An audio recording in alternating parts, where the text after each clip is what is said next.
Jane here from Horse Riding with Confidence Scotland. Fancy a walk on a sunny day? I'm back in this big field that I love. Well, it's empty of livestock, and it's I guess maybe at least 20, if not 30 acres. It's a large empty field. And recently somebody was asking me for some advice about riding in a field like this because it was something that concerned them. So that's what we can talk about today. So let's start at the beginning. What I'd like you to think about, and what I would like to talk about, is the language that you're using when you're describing riding somewhere like this, when you're thinking about it, when you're in your self-talk, when you're talking to yourself about riding somewhere like this. Become aware of the words that you're using, the things that you're saying to yourself. For example, are you saying, "Oh my goodness, look at the size of that field, it's enormous. I would never be able to control my horse in a field that size." Things like that. Those sort of things are never helpful, are they? So the first step to making changes is to recognise what you're saying to yourself now and see if you can think about it in a different way by talking about it in a different way. Can you, for example, change that previous way of speaking to yourself to something more helpful, like riding in a big field like this is something that I'm worried about. However, I know that I can take steps to change that, and I'm doing whatever it takes to help myself achieve my goal of riding comfortably in this field. And if I take those steps and set those goals, before I know it, I'll be able to do that, and then I can have more fun. See what I mean? Simply by changing the words that you're using in describing something, changing the way that you're speaking to yourself, can change completely the way you feel about it. However, that's just very much a first step. What I would suggest you do before you even start thinking about riding in a space like this is just to ensure that you and your horse are fit enough to ride in big open spaces, that you have the necessary skills and experience to do that, and that all your tack and your equipment and the gear that you're wearing is safe and in good working order. If need be, wearing a safety vest, and certainly obviously wearing a hat, gloves if necessary. All those things you can control.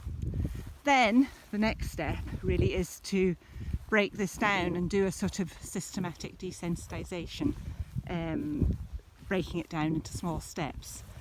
We call them SUDs in my field, subjective units of discomfort. So if this is something that bothers you, you might want to break it down into perhaps 10 at least, or 20 or more steps.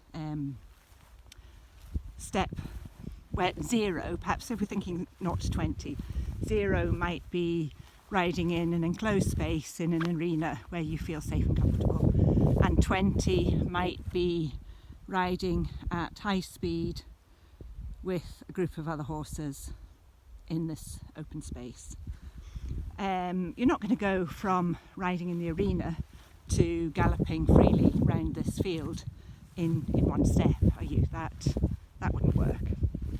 So you want to break it down into, say, 20 steps.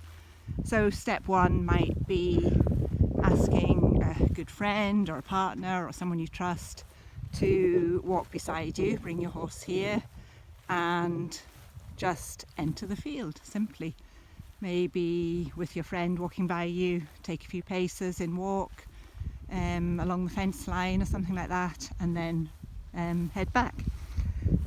Steps 2 and 3, building up from that, up to perhaps step 5, where you're coming with your friend, but they stay at the gate and you head off for a few hundred metres on your own, to explore on your own.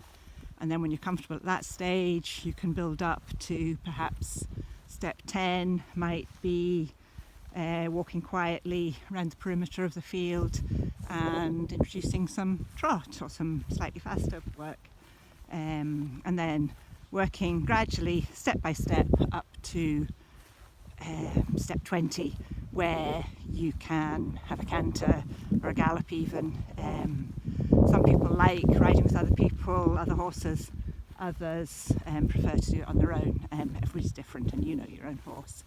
But working up step by step until you achieve your goal. Now, if at any stage, the beauty of this process is that if at any stage you have a hiccup and things aren't going well, you just very simply go back to the previous subjective unit of discomfort, the previous step out of your 20, and repeat that until you once again feel comfortable, and then you know that you're ready to start making progress again. So give it a go, see how you get on. Take your time with it, there's no rush. And I have to say, this systematic desensitization process can be done in hypnosis, and that's a very effective tool for helping this kind of helping clients with this kind of concern. So if that's something that interests you, then please do get in touch. But for the moment, you can give it a go, see how you get on, and if you want any more information about this, or you want any clarification of the process, then just get in touch. Advice by email or phone call or message is absolutely free, no charge for that and no commitment necessary. So give it a go and report back and enjoy the process.